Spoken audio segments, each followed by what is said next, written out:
રાજકોટમાં ઘનશ્યામ રાજપરાની હત્યાનો મામલો સામે આવ્યો છે। રાજકોટથી આ સમાચાર મળી રહ્યા છે। વિછિયામાં ઘનશ્યામ રાજપરાની હત્યાનો જે મામલો સામે આવ્યો છે, લેન્ડ ગ્રેબિંગની ફરિયાદ કરનાર ઘનશ્યામ રાજપરાની હત્યા કરવામાં આવી હતી। ત્યારે વિછિયા સેવા સદન ખાતે પરિવારજનો ધરણા પર બેઠા છે।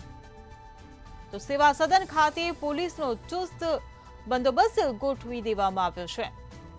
ત્યારે ધરણા કાર્યક્રમમાં કોળી સમાજના આગેવાનો અને મોટી સંખ્યામાં લોકો જોડાયા।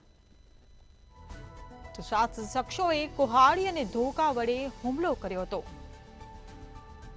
ત્યારે પોલીસ એલસીબી એસઓજીએ આરોપીને પકડી પાડવા માટેના ચક્રો ગતિમાન કર્યા છે। એક આરોપીની ધરપકડ કરવામાં આવી છે, અન્ય આરોપીઓ હજી પોલીસ પકડથી દૂર છે। ત્યારે તમામ આરોપીને તાત્કાલિક પકડી સરઘસ કાઢવા માંગ ઉઠી છે।